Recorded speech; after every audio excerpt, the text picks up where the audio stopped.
అలాగే మరో ఆర్టిస్ట్ రవి గారిని వేదిక మీద రావాల్సిందిగా కోరుతున్నాం.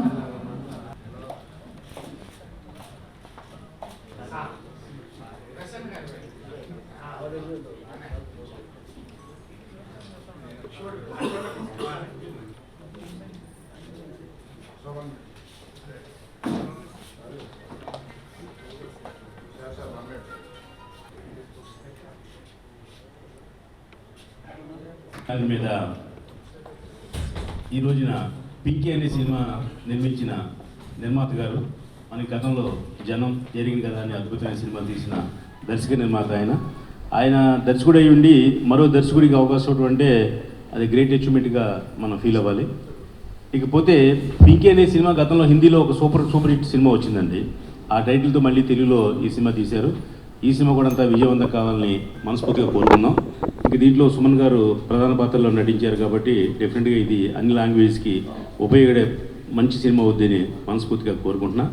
ఒక మంచి సినిమాకి మమ్మల్ని పిలిచినందుకు పేరు పేరున అందరికీ ధన్యవాదాలు తెలియజేస్తూ, చిన్న సినిమాకి ఎప్పుడు వెనుక నుండే మా అన్నయ్య ప్రసన్న కుమార్ గారు, అలాగే మా సాయి వెంకట్ గారు, మీ అందరూ కూడా మీ అందరికీ సపోర్ట్ చేస్తామని చెప్పేసి ఈ కొత్త సంవత్సరంలో తెలియజేస్తూ all the best entire team of this Pinky. Thank you.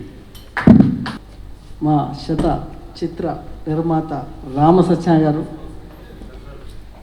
నిర్మాతల కౌన్సిల్ కోశాధికారి గారు, అదేవిధంగా ముఖ్యంగా ఈ సినిమా పింకీ వారు ప్రొడ్యూసర్ గారు ఒక 1-2 నెలల క్రితమే అనుకుంటాను మేము ఇదే వేదికలో వారికి ఆశీర్వదించడం జరిగింది. జనం అనే సినిమాని ప్రజల్లోకి తీసుకెళ్ళి జనంలో మంచి సినిమాగా పేరు తెచ్చుకొని వెరీ షార్ట్ టైం ఒక నిర్మాతగా ఒక దర్శకుడిగా ఉన్న వారు ఇంకొకరికి దర్శకుడిగా అవకాశం ఇవ్వడం అనేది రామసత్య గారు చెప్పినట్టు నిజమే గ్రేట్.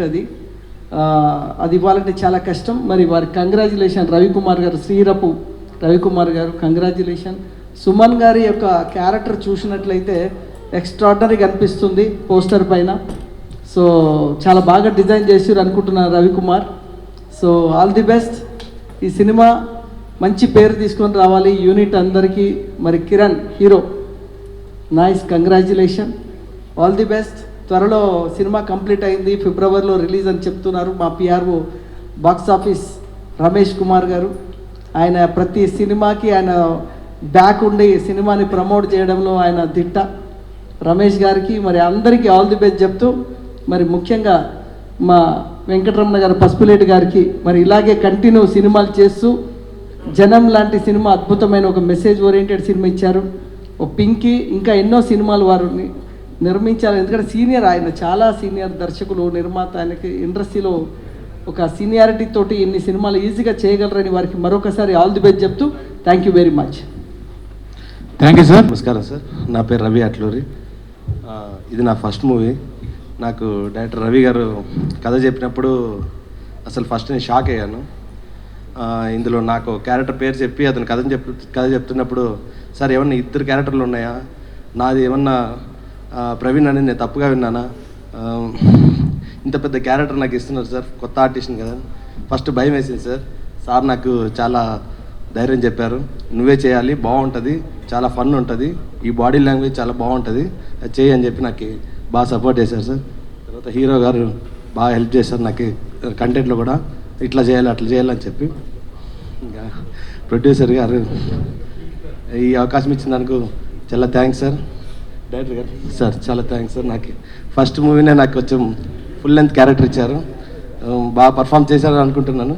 తర్వాత రిలీజ్ అయిన తర్వాత మీరే వేసేదాన్ని మార్కులు బట్టి నా ఫ్యూచర్ ఉంటుంది ఇండస్ట్రీలో. చాలా thank you sir, thank you so much. అందరికీ గుడ్ మార్నింగ్. ఈ సినిమాలో నాకు ఛాన్స్ ఇచ్చిన డైరెక్టర్ రవి గారికి అండ్ ప్రొడ్యూసర్ రమణ గారికి చాలా చాలా థ్యాంక్స్ అండి. సో ఫస్ట్ టైం ఈ స్టోరీ వినగానే యాక్చువల్గా చాలా బాగా నచ్చింది.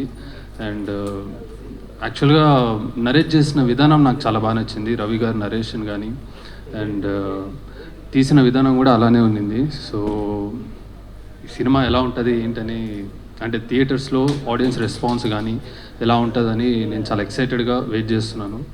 అండ్ నా కో యాక్టర్ రవి కూడా చాలా హెల్ప్ చేశాడు నాకు. అంటే ఇద్దరం చాలా క్లోజ్గా అయిపోయాము మూవీలో వర్క్ చేసేటప్పుడు. అండ్ థ్యాంక్ యూ అండి, థ్యాంక్ యూ వెరీ మచ్. ఇక్కడికి విచ్చేసిన మీడియా మిత్రులకి, స్టేజ్ మీద ఉన్న పెద్దలకి అందరికీ థ్యాంక్ యూ వెరీ మచ్ ఇక్కడికి వచ్చినందుకు. ఇది నా ఫస్ట్ సినిమా అండి, పింకీ టైటిల్. అయితే మేము రిలీజ్ డేట్ వచ్చి మన ప్రొడ్యూసర్ గారు అనౌన్స్ చేస్తారు. ఈ సందర్భంగా నేను మీడియా మిత్రులందరికీ చెప్పదలుచుకున్న ఒక విషయం ఏంటంటే, మీకు పోస్టర్లు చూసినప్పుడు ఒక ఐడియా వచ్చి ఉంటుంది ఇది ఒక చిన్న సినిమా అని చెప్పి. సో ఇలాంటి చిన్న సినిమాలు యాక్చువల్గా ఎప్పుడు వచ్చాయి ఎప్పుడు వెళ్ళిపోయి కూడా ఆడియన్స్ తెలియదు. సో బ్రదర్ కొంచెం కాన్సన్ట్రేట్ ప్లీజ్. సో ఇలాంటి సినిమా బయటికి వెళ్ళాలంటే దానికి ఖచ్చితంగా మీడియా సపోర్ట్ అయితే 100% కావాలి. అంటే మేము కోట్లు పెట్టి అయితే మనం పబ్లిసిటీ చేసే పరిస్థితి కాదు. సో మీ సపోర్ట్తో, ఇది ప్రొడ్యూసర్ గారి సపోర్ట్తో ఒక మంచిగా జనాలు రీచ్ అవుతుందని చెప్పి నేను అనుకుంటున్నాను. Thank you so much. మిత్రులందరికీ వందనం, అభివందనం. నేను మద్రాసులో దాదాపు 1981 నుంచి మద్రాసులో ఉండటం జరిగింది. అక్కడ నేను పెద్ద వరకు పరిచయాలు ఉన్నాయి, కానీ ఒక డైరెక్టర్ కోసం అక్కడ పడే అవస్థలు ఏంటో నేను ప్రత్యేకంగా చూడటం జరిగింది. అందువల్ల నేను నిర్మాత అయినప్పటికి కూడా నేను జరిగిన కథ అనేటువంటి 2022 ఒక సినిమా రిలీజ్ చేయడం జరిగింది, మంచి హిట్ అయ్యింది. అలాగే జనం 1 మొన్న అది మంచి IMDb కూడా 8.9 మంచి మార్కెట్లో మంచి హిట్ సినిమాగా వచ్చేసింది. అంటే ఒక ఆదర్శ భావాలతో సినిమా తీస్తే అది జనం చూస్తారా లేదా అనేటువంటి ఒక అనుమానాన్ని మాకు చాలామంది చెప్పడం జరిగింది. అయినా కూడా నేను ధైర్యం చేసి మా టీ కృష్ణ వాళ్ళందరితో మేము తిరిగి అప్పుడు చేసిన రోజులు కాబట్టి అలాంటిది ఒక సినిమా చేయటం, ఆ సినిమాని ప్రేక్షకులు ఆదరించటం చాలా ఆనందంగా ఉంది. అలాగే రేపు జనం 2 అనేటువంటి సినిమాను కూడా ఇప్పుడు నిర్మాణం జరుగుతూ ఉంది. జనం పార్ట్ 1 అయిపోయింది, పార్ట్ 2 ఆ సినిమాని రేపు పింకీ ఫిబ్రవరి 1st వీక్ రిలీజ్ చేయాలనుకుంటున్నాం. అది రిలీజ్ అయిన వెంటనే ఫిబ్రవరి ఎండింగ్ కానీ మార్చి కానీ ఆ సినిమాను కూడా మా ఆత్మీయులు మా రామ్ సత్యనారాయణ గారు ఆ సినిమాలో ఒక ముఖ్యమంత్రి పాత్ర వేస్తూ ఉన్నారు. ఆయన ఒప్పుకున్నందుకు చాలా గర్వంగా ఉంది మాకు, ఆ ముఖ్యమంత్రి పాత్ర వేస్తున్నారు. అలాగే మా ప్రసన్న కుమార్ గారు వీరందరితో కూడా ఈ నెల 20వ తారీఖు మన టీజరు రిలీజ్కి కానివ్వండి మాకు కంటిన్యూగా రావాల్సిందిగా మేము వేదిక ముఖంగా కోరుకుంటూ ఉన్నాం. పింక్ అనేటువంటి సినిమా ఏంటి అంటే, ఒక పాయింట్లో చెప్పాలంటే ఒక డైమండ్, ఆ డైమండ్ ఏమైపోయింది అనేటువంటి ఒక డైమండ్ మీద జరిగే అన్వేషణే ఈ పింకీ సినిమా అన్నమాట. ఇది ఒక ఫ్యామిలీ సెంటిమెంటు, సస్పెన్స్ ఉంటుంది. రవికి నేను డైరెక్షన్ ఇస్తానికి కారణం అతను నాకు సబ్జెక్టు వచ్చి ఒంగోలు వచ్చి చెప్పిన విధానం మీద నమ్మకం కలిగి అతను ఇప్పటివరకు నాకు వాస్తవంగా పరిచయం కూడా లేదు, వేరే వారి ద్వారా పరిచయం అయ్యాడు. ఇతనికి అవకాశం ఇవ్వచ్చు అని చెప్పి నేను అనుకోని నాకు అవకాశం కూడా జరిగింది. అలాగే అతను కూడా ఎలాంటి ఇబ్బంది లేకుండా, నాకు ఎలాంటి శ్రమ లేకుండా నేను కేవలం అన్నపూర్ణ స్టూడియో పూజకు మాత్రమే వెళ్ళటం జరిగింది. గుమ్మడికాయ కొట్టే వరకు నేను దాంట్లో జోక్యం చేసుకోలేదు. ఆ సినిమాను పూర్తి చేసి ఈ రోజున ఈ వేదిక మీదకి తీసుకొని రావడానికి కారణమయ్యాడు. రవి ఎంత కష్టపడ్డాడో నాకు తెలిసి రవి కన్నా ఎక్కువ వాళ్ళ తమ్ముడు ఎక్కువ కష్టపడడం మాత్రం నాకు తెలుసు. ప్రొడక్షన్ యొక్క వాల్యూస్ మొత్తం ఆయన ఏది టీం వర్క్ అంతా చూసుకుంటూ నేను ఎప్పుడన్నా గమనిస్తూ ఉంటే రవి కన్నా ఎక్కువ అతనే కనిపిస్తూ ఉండేవాడు. అతనికి అలాగే ఈ టీములో పనిచేసిన ప్రతి ఒక్కరికి కూడా నేను హృదయపూర్వకంగా ధన్యవాదాలు తెలియజేస్తూ ఉన్నాను. సత్యానంద గారి దగ్గర నుంచి మన కిరణ్ని రవి తీసుకొచ్చి సార్ తను హీరోగా పెడతాను అని చెప్పన్నప్పుడు ఓకే రవి నీ అభిప్రాయాన్ని నేను ఏకీభవిస్తాను, అలాగే చేయమని చెప్పన్నాను. మా మీడియా సోదరులందరూ గతంలో నాకు ఏ విధంగా మీరు సహకారం అందించారో అలాగే మీరు పూర్తి సహకారం అందిస్తారని చెప్పని కోరుకుంటూ నేను మరొకసారి అందరికీ ధన్యవాదాలు తెలియజేస్తూ సెలవు తీసుకుంటున్నాను. పింకీ మంచి టైటిల్, అంటే హిందీలో అమితాబ్ బచ్చన్ గారిది చాలా పెద్ద హిట్, చాలా పెద్ద నేమ్ వచ్చింది.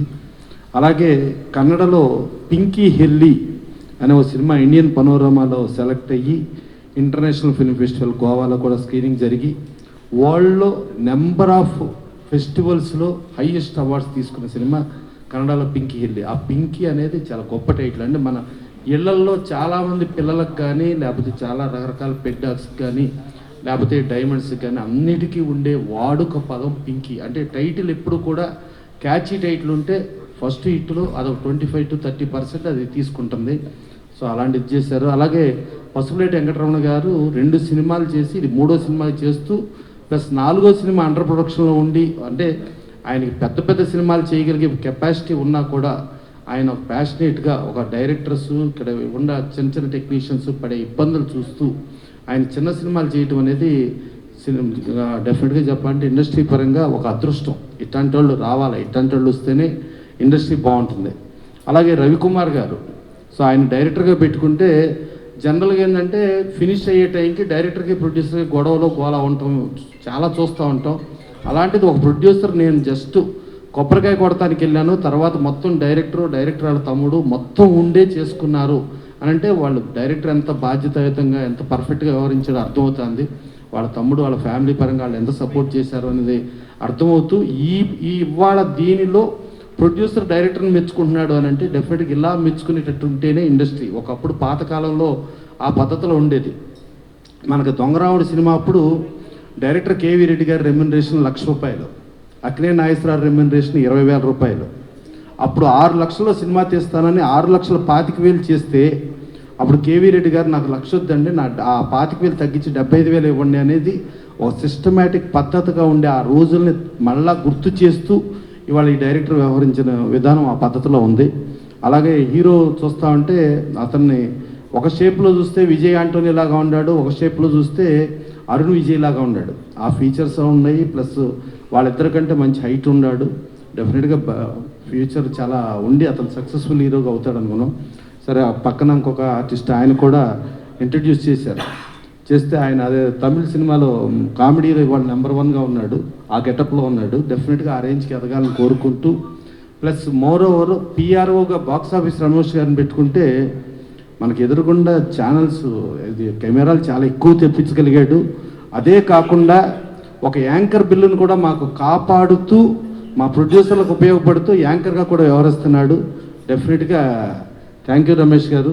ఇలా మాకు పొదుపు మార్గాలు చూస్తే మేము ఇంకెన్నో సినిమాలు తీయటానికి పనికి వస్తుంది.